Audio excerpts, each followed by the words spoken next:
donner un titre à ce message, comme il dit. Ce message, j'allais l'intituler Ruth et non Lot. Amen. Ruth et non Lot. Amen. Cela nous amène à savoir qui est Ruth, qui est Lot. Alléluia. Dans la Bible, quand vous lisez la Bible, prenez le temps d'étudier les personnalités de la Bible. Amen. Parce que c'est édifiant de comprendre et de savoir ce que tel était et ce que tel est devenu après. Alléluia. Et ce parcours est intéressant à comprendre. Ruth et non Lot. Alléluia. Parce que ces deux espèces sont parmi nous. Ruth est une espèce de personnes, est un groupe de personnes. Alléluia. Et Lot aussi, c'est un groupe de personnes. Alléluia. Donc pour ceux qui lisent la Bible et qui connaissent déjà l'histoire de Ruth et l'histoire de Lot, savent déjà où est-ce qu'on veut aller ce matin. Où le vent de l'esprit veut nous emporter. Alléluia. Alors commençons par Ruth. Alléluia. Mais je suis tenté de... Il faut toujours commencer par le négatif pour finir par le positif. On va commencer par Lot. Lot, quand je lis la Bible, c'est l'une des personnes qui a bénéficié de la grâce de Dieu. Amen. Lot est le neveu d'Abraham. Et Abraham, Dieu va lui dire, il faut quitter ta patrie. Sur toute la terre, Abraham n'était pas l'être humain, le seul être humain sur la terre. Amen. Il y avait beaucoup d'espèces. On était nombreux sur la terre. Mais sur toute cette terre, Dieu va regarder, tourner son regard. Il va aller à l'Orient, à l'Occident, un peu partout. Et son regard va se poser sur Abraham. Oh, alléluia. Amen. Quelle grâce. Et le regard de Dieu se pose sur Abraham. Et Dieu va dire à Abraham, c'est avec toi que je vais faire mon alliance. Une alliance qui va impacter la terre. Une alliance qui va impacter l'humanité. Une alliance qui sera une source de bénédiction pour l'humanité. Et Abraham, en allant dans cette alliance, parce que Dieu a demandé de se séparer de sa famille. Donc, normalement, Abraham devait se séparer des membres de sa famille. Il dit, quitte ta famille, quitte ta parenté, quitte la maison de ton père. Et l'ordre de Dieu était clair. Mais voici que quelqu'un va se faufiler dans la grâce d'Abraham. Et il va se retrouver avec Abraham. Et il s'appelle Lot. Et le misérable qu'il était, puisqu'il s'est connecté à la grâce de Dieu, écoutez-moi très bien ce matin. Écoute-moi très bien ce matin. Ce Lot avait perdu ses parents. Donc c'est un orphelin. Amen. Qui n'avait aucun avenir. Aucune vie. Et Abraham va lui faire la faveur de partir avec lui. Donc il va partir avec Lot. Et du coup, comme Lot est connecté à la bonne source, c'est-à-dire à la grâce d'Abraham, Lot aussi va commencer à faire quoi? À prospérer. Oh, alléluia. Lot va prospérer au point où Abraham prospère, Lot prospère. On est sur la même grâce. Alléluia. Donc la grâce coule. Et quand la grâce coule, ce qui était difficile devient facile. Là où les autres échouent, ils réussissent. Là où les autres ne prospèrent pas, ils prospèrent. Et ils ont tellement prospéré au point où à un moment donné, il n'y a plus de place. Amen. Il n'y a plus de place pour les deux. Regardez, Abraham a beaucoup de servants, de serviteurs, de brebis et autres. L'autre aussi avait quoi? Beaucoup, beaucoup et beaucoup. Donc Abraham a dit, bon, vraiment, je vois que chaque fois, mes gars et tes gars, c'est-à-dire c'est deux camps, c'est plus une. Vous voyez, quand Dieu vous bénit auprès de quelqu'un, reconnaissez votre place quand même. Amen. Ne cherchez pas à concurrencer votre source de bénédiction. Amen. Écoutez-moi très bien. Je dis bien, ne cherchez pas à concurrencer votre source de bénédiction. Toi, Lot, tu t'es connecté à quelqu'un et la bénédiction a commencé à couler dans ta vie. Et à un moment donné, tu meurs, tu vas te prendre égal à égal maintenant. Donc, vous voyez, si les concurrents, si excusez-moi, si les disciples ou bien les serviteurs d'Abraham ont fait parler avec les serviteurs de Lot, cela sous-entend que Lot, il y a ce que Lot les a dit. Amen. Amen. Si Lot a su parler à ses serviteurs que non, attention, ce monsieur-là, il ne faut pas chercher à faire parce que c'est mon père. En tout cas, arrangez-vous pour qu'il n'y ait pas de dispute. Est-ce qu'il y a là de dispute? Non. Mais à un moment donné, Lot s'est vu comment égal. Mais lui me dit quoi? Moi aussi je suis pasteur, moi aussi je prêche. Moi aussi, quand vous arrivez à ce niveau que votre source de bénédiction, celui par qui vous avez été connecté et Dieu vous a élevé, vous ne le voyez plus comme un père, vous ne le voyez plus comme une source. C'est comme vous ne reconnaissez plus la personne comme une bénédiction pour votre vie. Et maintenant, il devient un concurrent. Et la concurrence va s'engager entre les serviteurs d'Abraham et les serviteurs de Lot. Et Abraham, comme c'est un homme de paix, va dire, ok, puisqu'on n'est plus famille, tu n'es plus mon neveu, parce qu'on n'est plus dans... Quand il y a ces thèmes-là, il n'y a plus de palabres. Mais qu'on est devenu maintenant deux entités qui sont en train de faire palabre, alors il est mieux qu'on se sépare. Alléluia. Il est mieux qu'on se sépare. Et donc, choisis. Je te fais encore une autre faveur. Ce n'est pas à moi de choisir. Toi, il faut choisir. Si j'étais à la place de l'autre, à ce moment précis, j'allais m'humilier. Amen. Amen. Pour dire, je n'étais rien sans toi. Je ne peux pas choisir quelque chose avant toi. Tu es mon Père, oriente-moi. Amen. Amen. Mais là encore, l'espèce de l'autre sont ceux qui veulent paraître. Sont ceux qui sont prêts à arracher le manteau. Sont ceux qui sont prêts à discuter. Sont ceux qui sont politiquement, vous les voyez, ils sont prêts à tout. Amen. Ils sont dans tous les secteurs. Dans la politique, dans l'œuvre de Dieu, dans tous les secteurs, vous allez les sentir, vous allez les voir. Si tu avais le discernement, c'est ceux qui luttent les pères. On ne lutte pas avec un père. On ne discute pas avec un père. Tu ne peux pas discuter quelque chose avec ton père. Et il va, son orgueil, son envie, va le conduire à faire un choix. Et il va regarder. Non, ici, il n'y a pas bonheur là-bas. Voilà, c'est ça là. Ici, il a vu Sodome. Son regard va se poser où ça? Sodome. Il ne va pas regarder dans une autre direction. Il va regarder dans la direction de Sodome. Une vie pleine, verdoyante. Il y a la vie, il y a la vivacité. Prenons un exemple, excusez-moi, c'est comme si c'est un Yokubon. Il regarde, non, Yokubon, voilà, là-bas il y a le show. Là-bas il y a la vie. Là-bas c'est bon.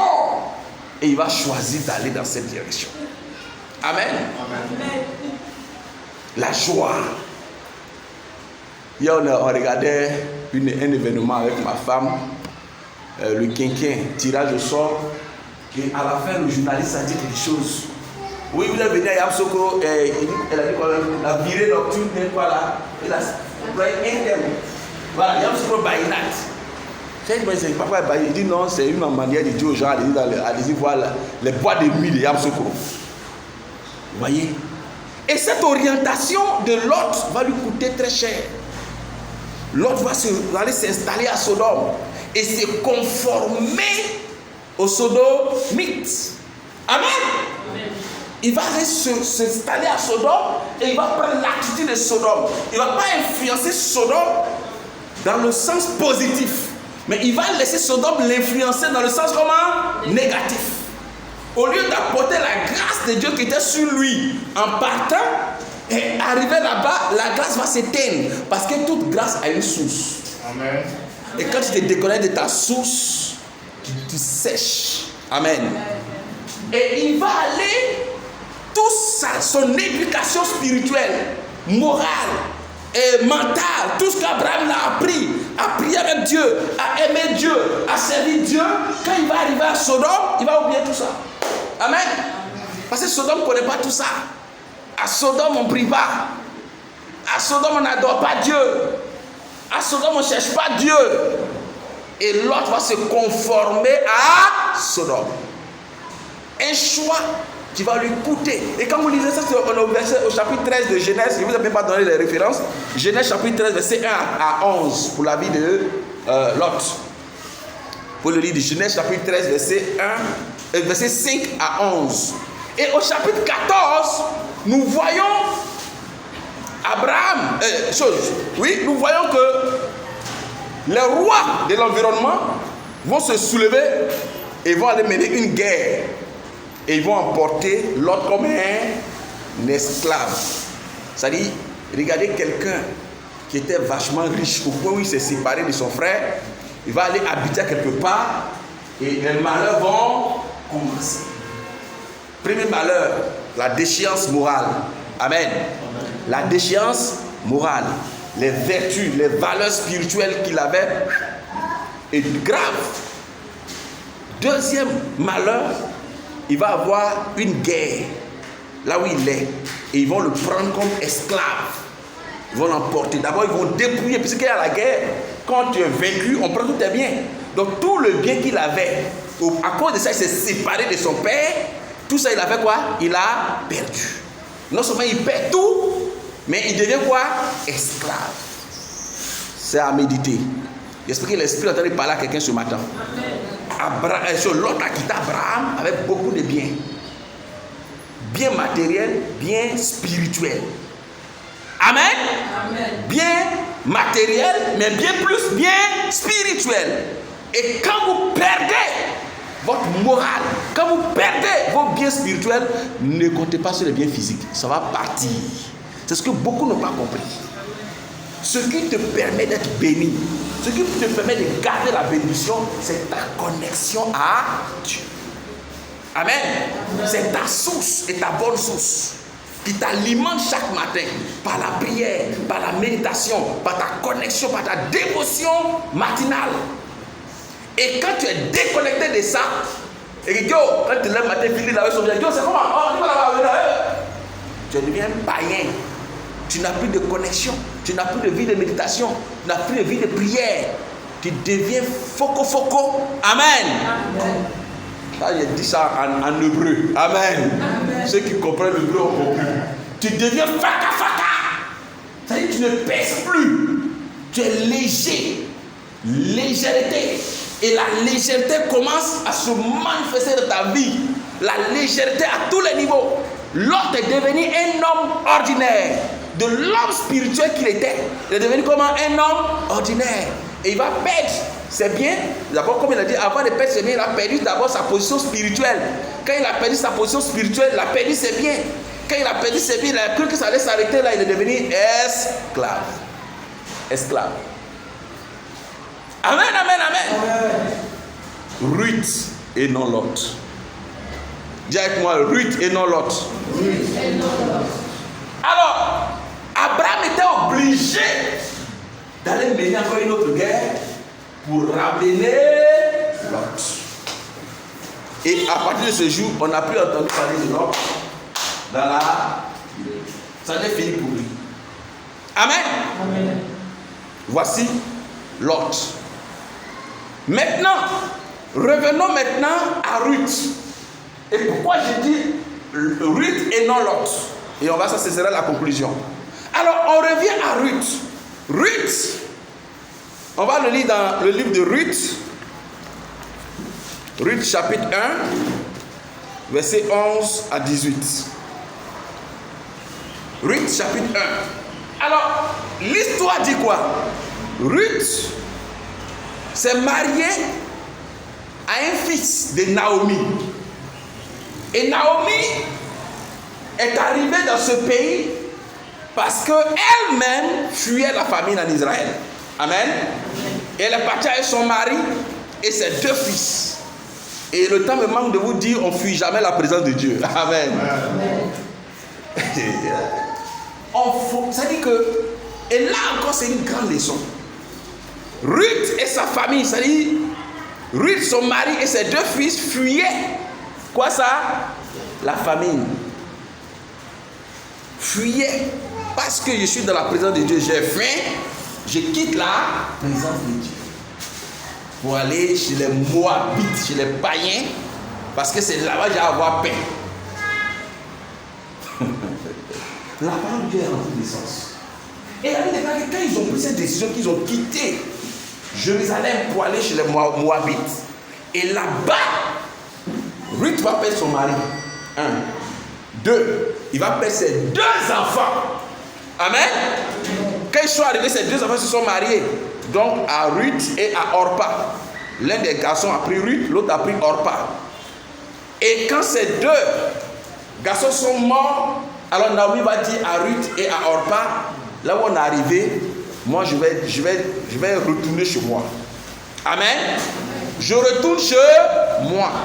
Je ne peux plus continuer ici parce que je venais ici, j'étais multiplié. Et là, je suis resté seul. Donc, je préfère retourner chez moi. Et quand Ruth a pris cette décision de retourner, il y a Orpa et Ruth. Et quand Naomi, du moins, aidez-moi, hein? Quand Naomi a pris cette décision de retourner, il y a Orpa et Ruth qui ont dit, nous aussi, nous allons partir avec toi.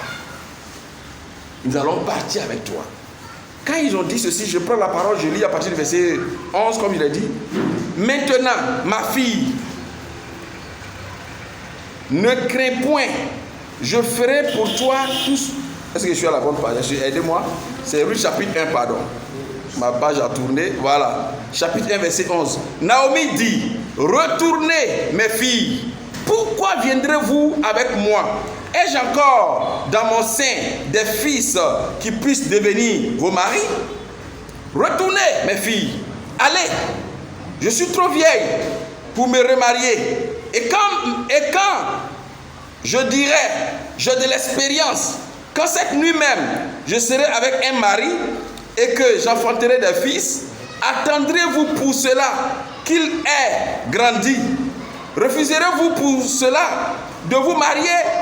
Non, mes filles, car à cause de vous, je suis dans une grande affliction de ce que la main de l'Éternel s'est étendue contre moi.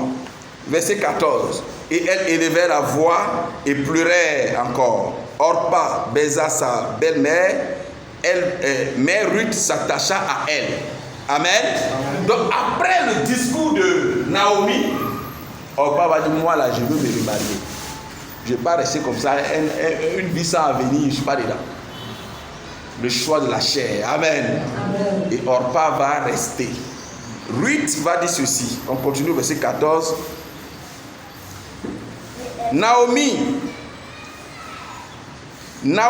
dit à Ruth, voici, ta belle-sœur est retournée vers son peuple et vers son Dieu. Retourne comme ta belle-sœur. Verset 16. Ruth répondit, ne me presse pas de te laisser, de retourner loin de toi. Où tu iras, j'irai. Où tu demeureras, je demeurerai. Ton peuple sera mon peuple et ton Dieu sera mon Dieu.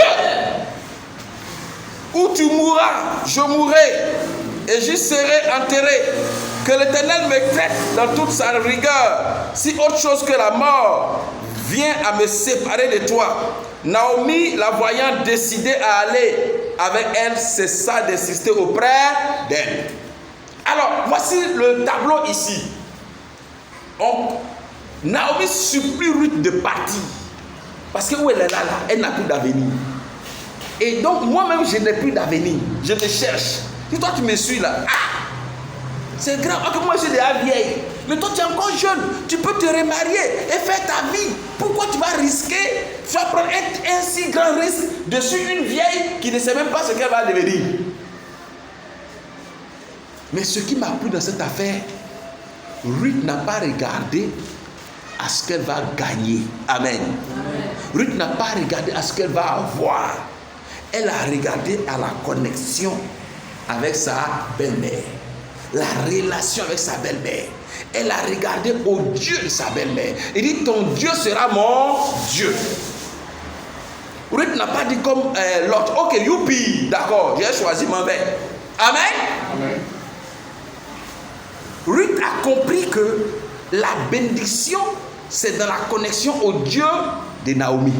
Alléluia. Ce que Lot n'a pas compris. Lot n'a pas compris que la bénédiction se trouve dans l'attachement au Dieu d'Abraham. Alléluia. Et il s'est détaché de ce Dieu-là. En se détachant d'Abraham, il s'est détaché de Dieu. Amen. Et Ruth ici, c'est que si je m'attache à elle, je ne connais pas mon avenir. Mais c'est une chose, je préfère. Là même si tu vas mourir, là où tu vas mourir, moi je vais mourir là. Amen. Si c'est pour mourir, je préfère aller avec toi. Quand elle a pris cette décision, vous connaissez la suite. La bénédiction a persécuté Ruth. Amen. Amen. De sorte à ce que Ruth soit l'une des femmes les plus prospères au point de faire partie de la généalogie de Jésus. Amen. Amen. Quand elle est partie avec sa belle-mère, vous connaissez pour ceux qui aiment lire la Bible, elle a eu un mari, et non pas n'importe quel mari, un homme riche, un homme considéré, un homme qui avait de l'influence. Imaginez-vous un seul instant que Ruth avait fait le choix de l'autre. Vous dites, je me sépare. Vous voyez, dans toute votre vie, vous aurez des choix à faire. Soit vous séparez, ou vous connecter. Amen. Mais vous devrez savoir que ce choix ne doit pas être inspiré ou poussé par le matu vu.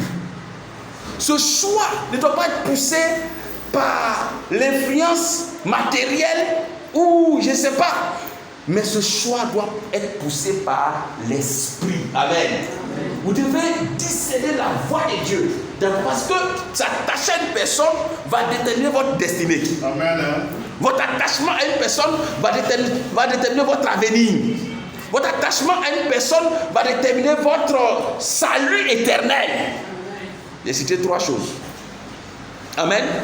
Votre avenir, votre destinée et votre vie éternelle, votre salut éternel. Parce que la personne à qui tu t'attaches, si elle n'est pas connectée à une bonne divinité, elle va aller te pousser à adorer des dieux, des faux dieux. Et Ruth a pu discerner que moi, je m'attache à ton Dieu. Ton Dieu sera mon Dieu. Mais l'autre a oublié que c'est Abraham qui est sa source. Et que c'est Abraham. Je me suis dit, mais attends, donc tout le parcours, est-ce qu'Abraham n'est pas expliqué à Lot que Dieu lui a parlé? Si. Chaque fois que Dieu parle à Abraham, Abraham vient dire à Lot, ah, voici ce que Dieu a dit. Voici ce que Dieu dit de faire. Voici les principes de Dieu. Et Abraham a éduqué Lot aussi dans la parole de Dieu. Mais qu'est-ce que Lot a fait de tout ça? Au moment venu, il s'est séparé. Il s'est séparé d'une bonne source. Donc nous voyons 2 entités, Ruth qui se connectent à une bonne source et l'autre qui se sépare d'une bonne source. Et regardez là 2 à venir. Je viens de définir la vie de l'autre, on sait comment il a terminé. Mais regardez Ruth, comment elle a terminé dans la gloire, dans la dignité, Amen. Dans l'honneur. Amen. Au point où elle fait partie de la généalogie de Jésus. Oh, alléluia. Amen. Ta connexion va déterminer 3 éléments importants. Ton avenir, ta destinée et là où tu vas passer l'éternité. Alléluia. Qui est ton Dieu? Qui est le Dieu de la personne à qui tu veux t'attacher? Je ne sais pas pourquoi Dieu me pousse à prêcher, mais c'est tellement parce que quelqu'un est en train d'être influencé négativement. Le Saint-Esprit t'appelle, t'invite à te connecter à la bonne source. Mais le diable te montre, te miroite des choses pour te retenir dans le monde. Amen. Pour t'empêcher de venir à la bonne source. Et le diable est champion dans ça. Quand il sait que tu as entendu la voix de Dieu, et qu'on t'a prêché la parole, et que tu es sur le point de faire le bon choix, il va venir te séduire. Amen. Amen. Il va venir te séduire.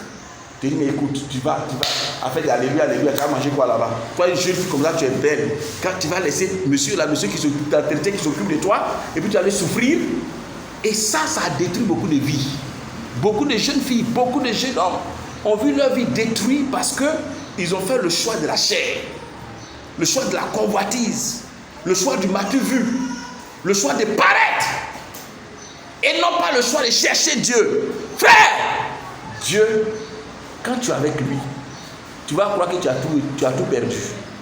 Parce que lui, il va pas te montrer d'abord le bonheur. il va te montrer d'abord la souffrance. C'est dans la souffrance que te trouve ton bonheur. Les vraies bénédictions commencent par la souffrance. Dis amen très fort. Mais le diable, lui, va te montrer quoi d'abord? Le bonheur. Il va te montrer tout ce qu'il peut utiliser pour te séduire. C'est qu'on parle de séduction. Il va te séduire avec des bénédictions apparentes, des choses apparentes. Quand le monsieur vient garer sa 4x4 là, il dit non, ça là, occasion comme ça, il ne peut pas laisser. Amen. Alors que c'est un tombeau blanchi. Amen. Un tombeau blanchi. Tu l'as suivi, c'est fini. Ta destinée est foutue. Tu n'as plus de vie. La Bible me demande de vous parler de Rahab, la prostituée. Comment une prostituée peut se retrouver également dans la destinée, dans la généalogie de Jésus. Cette prostituée avait une mauvaise vie, une mauvaise réputation. Mais un jour, elle a fait un bon choix. Amen, amen, amen. Un jour, elle a fait un bon choix. Et ce jour-là, les espions étaient venus et ils ont pris le contrôle de la ville. Et quand Ruth les a vus, il dit non, moi, au lieu de les livrer, je vais les cacher. Dieu a envoyé ses espions à Jéricho. Et quand les espions sont venus, le roi a envoyé des gens derrière Rahab pour dire fais venir ces personnes ici. Rahab a dit non. Rahab a préféré les cacher.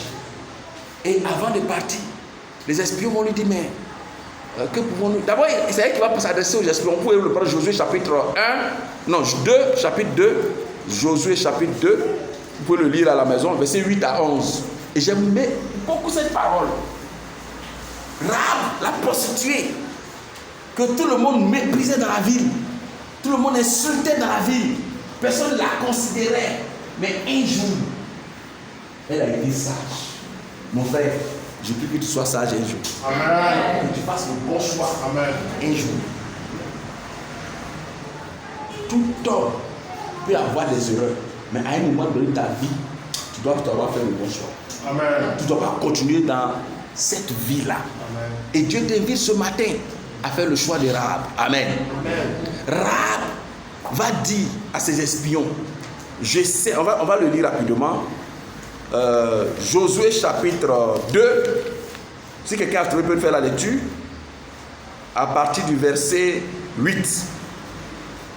Josué 2, verset 8. C'est tellement intéressant qu'il faut que nous le lisons. Oui, vas-y mon fils, rapidement. Tu donneras ce...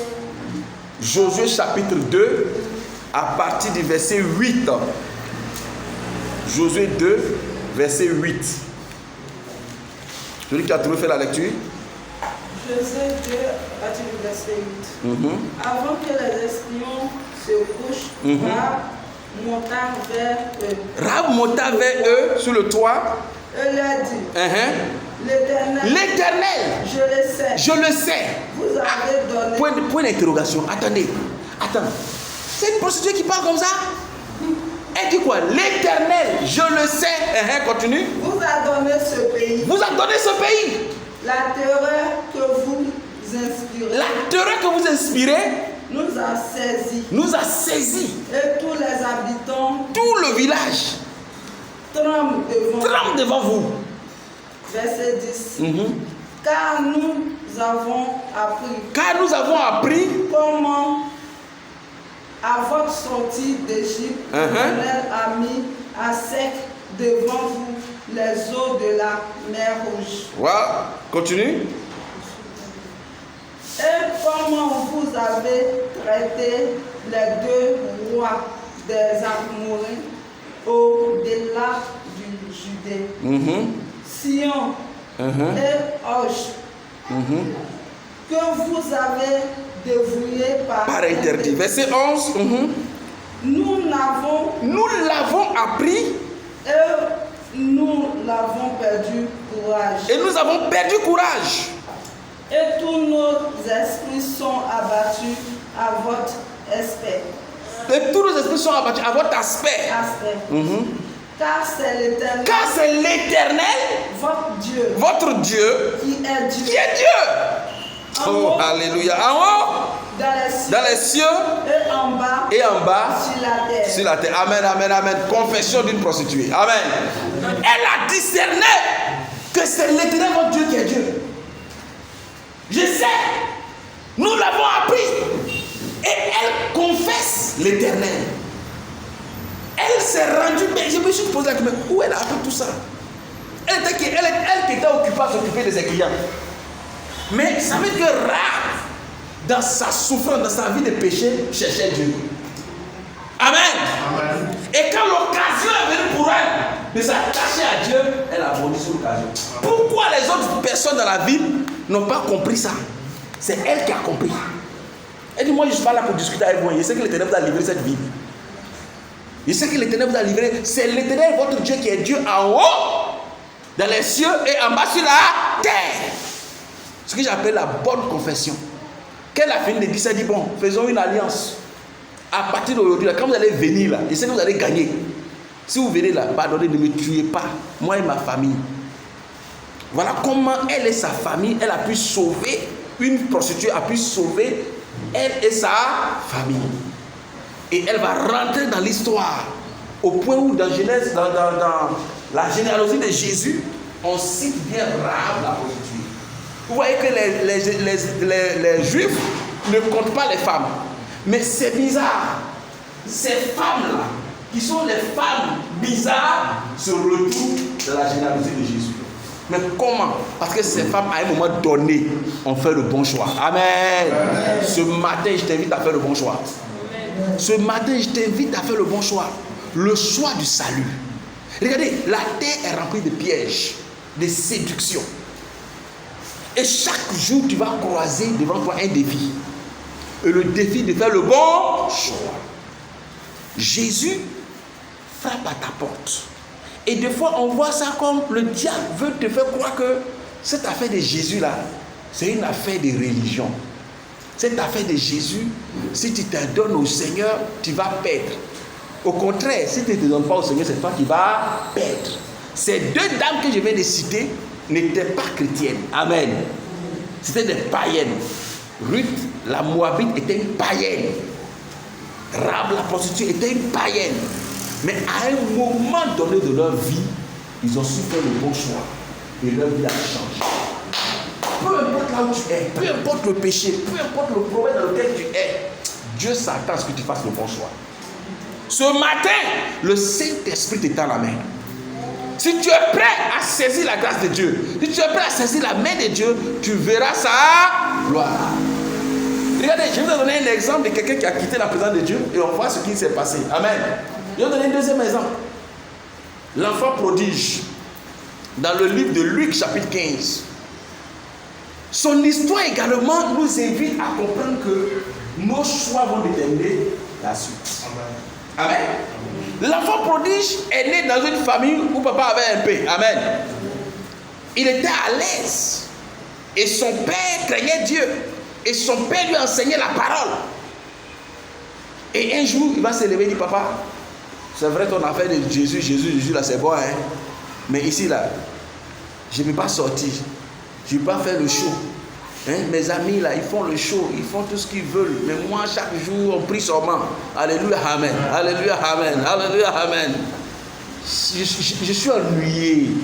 Je veux vraiment expérimenter au dehors ce que les autres font. Dis avec moi la séduction. La séduction. Je vais faire comme les autres. Je vais vivre comme les autres. Donc, je sais que tu ne vas pas accepter que je fasse cette vie-là chez moi. Chez toi ici. Ah oui, un homme d'esprit n'acceptera jamais que vous vivez votre vie païenne chez lui. Amen. Il y a plein de mes neveux qui m'ont fui à cause de ça.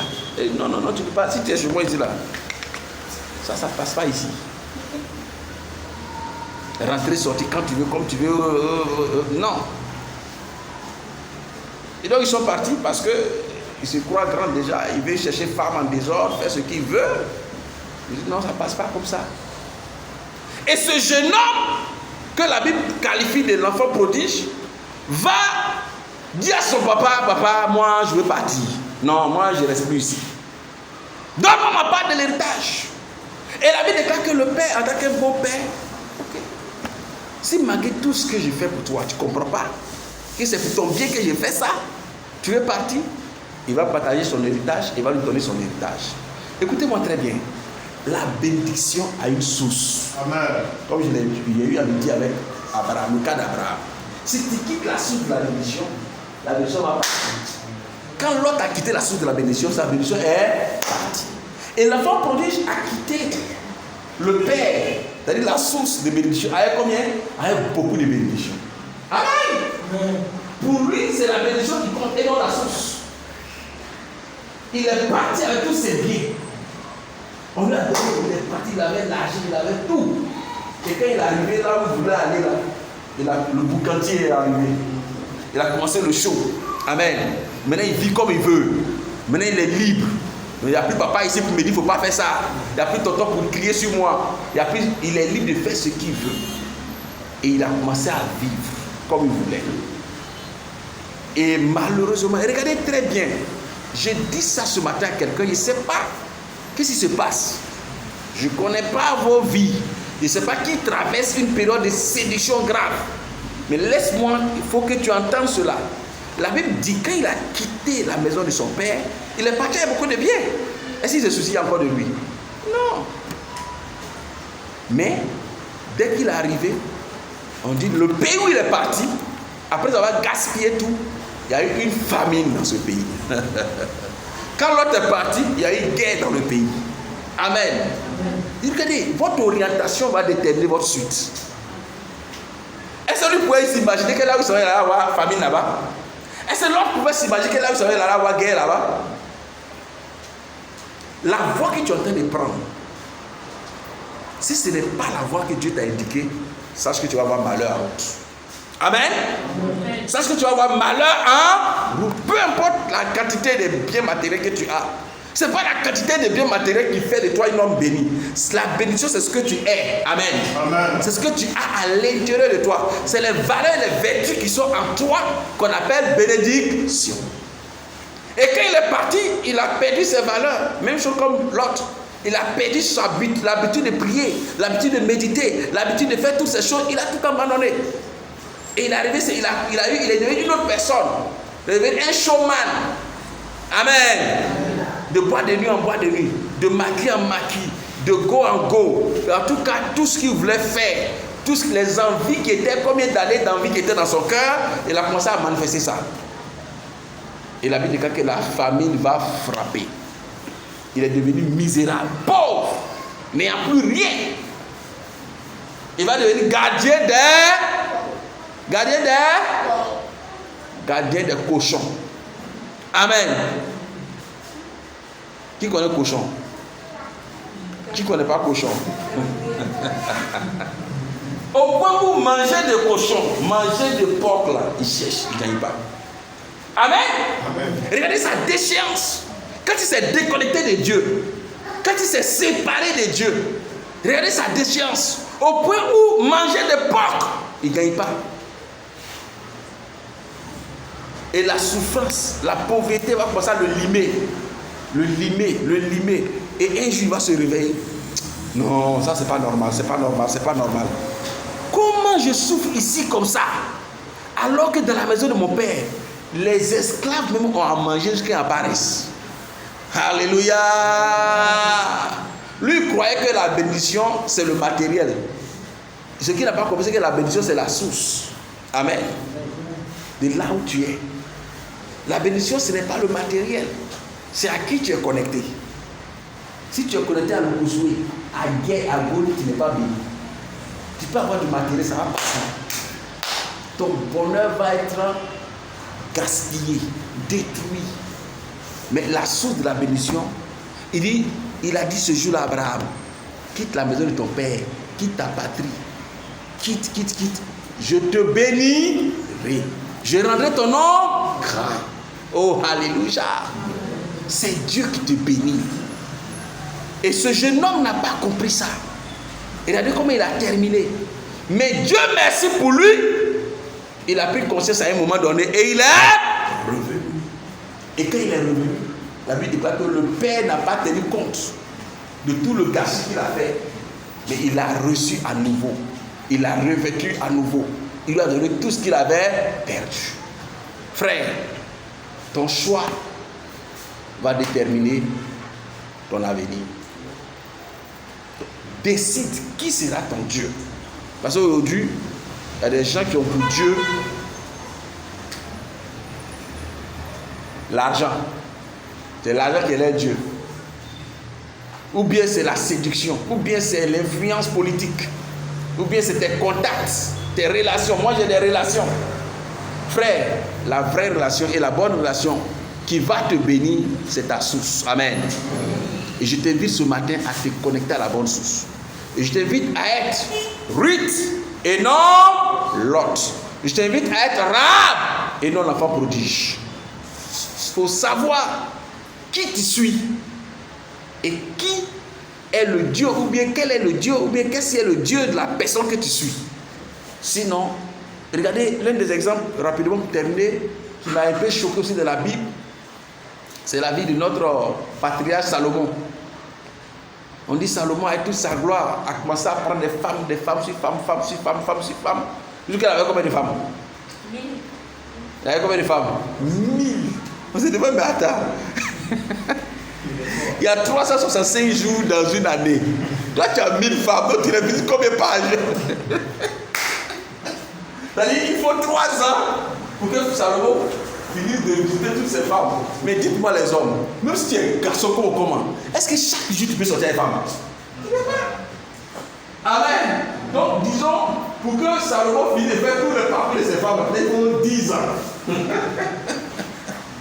Amen. Et la Bible déclare que ces femmes-là, le Dieu de ces femmes vont le séduire. Et il va commencer à se déconnecter de Dieu pour commencer à adorer le Dieu de ces femmes. Amen. Les mauvaises connexions. Frère, ce matin, je t'invite à être Ruth et non Lot. Que Dieu vous bénisse. On va se tenir debout.